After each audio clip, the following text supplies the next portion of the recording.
Boa noite, Befé. Esse é o nosso primeiro vídeo e espero que possa contribuir com a edificação dos irmãos nesse nosso período aí de confinamento, né? E para começar essa série de mensagens, essa série de vídeos, gostaria de trazer o tema: como o cristão deve reagir ao coronavírus.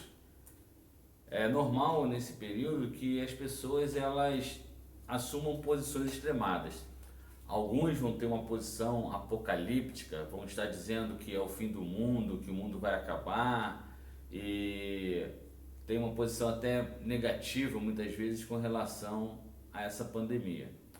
Outros, por sua vez, eles tendem a minimizar a situação, tendem a não perceber a gravidade do que está acontecendo e até mesmo não conseguem perceber os aspectos espirituais envolvidos numa situação como essa.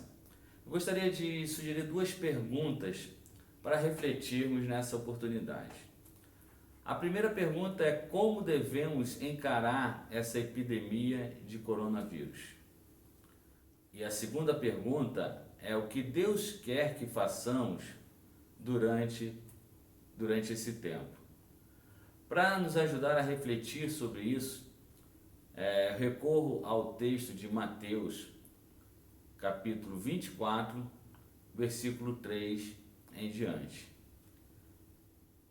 Diz assim: no Monte das Oliveiras achava-se Jesus assentado, quando aproximaram dele os seus discípulos e em particular lhe pediram: dize-lhes quando sucederão estas coisas e que sinal haverá da tua vinda e da consumação do século. E ele lhes respondeu: vede que ninguém vos engane, porque virão muitos em meu nome, dizendo eu sou o Cristo, e enganarão a muitos. E certamente ouvireis falar de guerras e rumores de guerras. Vede, não vos assusteis, porque é necessário assim acontecer, mas ainda não é o fim. Porquanto se levantará nação contra nação, reino contra reino, e haverá fomes e terremotos em vários lugares. Porém, tudo isto é só o princípio das dores. E então sereis atribulados, e vos matarão, e sereis odiados de todas as nações por causa do meu nome. Nesse tempo, muitos hão de se escandalizar, trair, odiar uns aos outros, levantar-se-ão muitos falsos profetas e enganarão a quase todos. Aquele, porém, que perseverar até o fim, esse será salvo. E será pregado este evangelho do reino por todo o mundo, para testemunho a todas as nações, e então virá o fim. Mateus 24 é o último dos 5 sermões de Jesus registrados por Mateus, e é um texto que nos ajuda a refletir bastante sobre essa atual situação. Os discípulos estavam preocupados com a profecia de Jesus de destruição do templo e também estavam preocupados com a manifestação de Jesus como rei. E no meio dessa preocupação, Jesus fala e começa a responder ele, e Jesus começa a falar de uma série de acontecimentos difíceis, de acontecimentos que certamente são, na sua medida, catastróficos, guerras, terremotos, tudo isso. Diante da pergunta, então, como devemos encarar essa epidemia de coronavírus, eu diria que a resposta é reconhecendo que a dor e o sofrimento, as calamidades, os desastres, as epidemias, elas fazem parte deste mundo caído. Não são coisas novas, mas Jesus diz que são apenas o princípio das dores. Isso não é o fim, isso faz parte da nossa era. Antes de falar sobre o fim, Jesus fala das coisas que acontecerão antes do fim. Lucas 21:11 diz que terremotos, guerras, epidemia, fome são dores que nós vivemos no tempo presente. É comum e é normal a situação de epidemias, guerras, a humanidade sempre viveu isso. Durante a peste negra, nos anos 1200, 1300, na Europa, morreram aproximadamente 200 milhões de pessoas na Europa e na Ásia. Isso foi metade da população da Europa morreu durante a peste negra ou peste bubônica. É interessante que naquela época muitos achavam que isso seria o fim do mundo.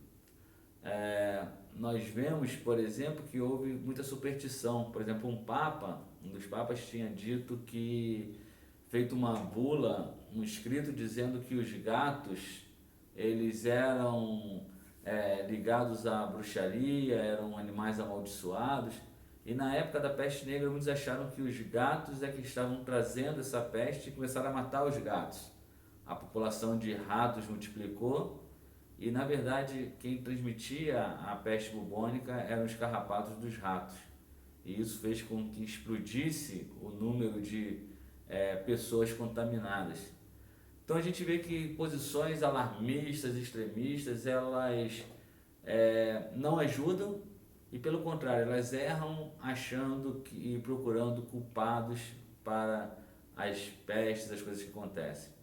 No século passado, em 1918, um pouco mais de 100 anos atrás, o vírus influenza, hoje que tão conhecido de nós, o vírus da gripe, ele matou no mundo mais de 50 milhões de pessoas, naquilo que foi conhecido como a gripe espanhola.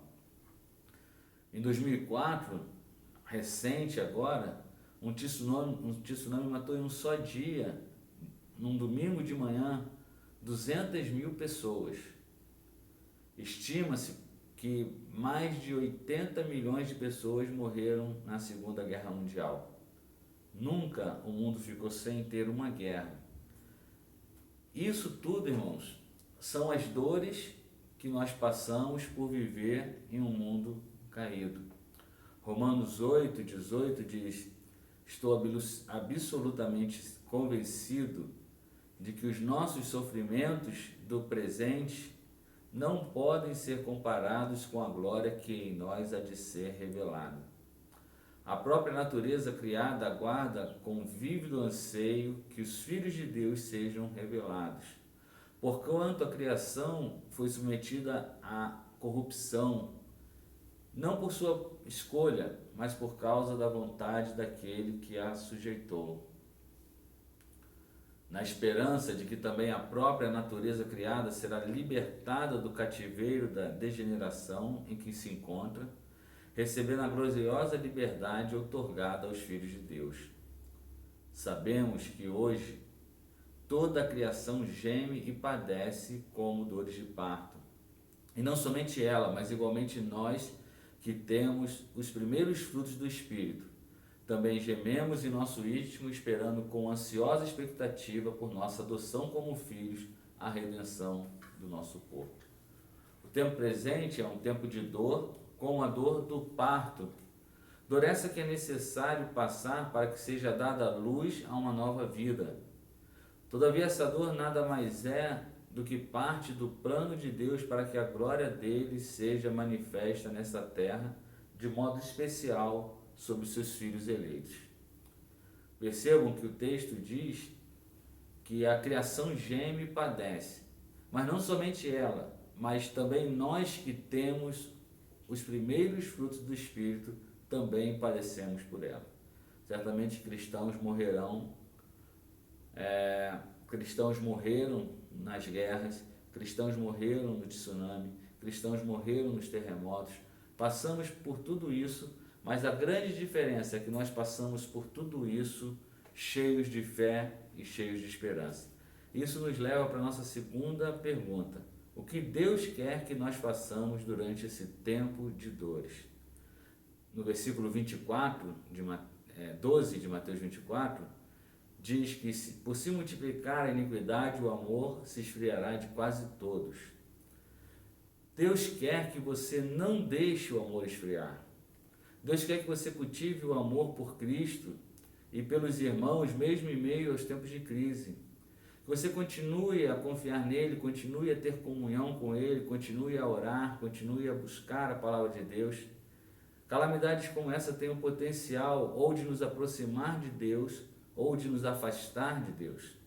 Mas certamente todos aqueles que são filhos de Deus, em tempos como esse, utilizam esse tempo e se aproximam cada vez mais de Deus.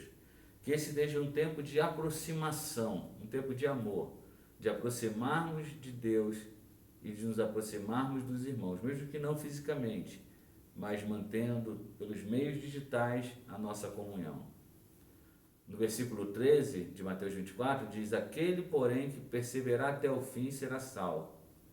Deus quer que nesse tempo de dores nós perseveremos. Creio que todos os eleitos de Deus perseveram e são salvos por Cristo. Não desista de lutar. Uma fé que permanece é evidência da salvação, é evidência da fé verdadeira. É uma fé que não fraqueja no tempo de crise, é uma fé que não murcha diante das adversidades. Portanto, persevere, continue crendo, continue buscando ao Senhor.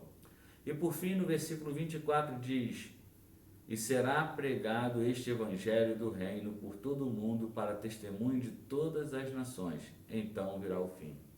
O que Deus quer que façamos durante esse tempo de dores? Deus quer que você pregue o evangelho.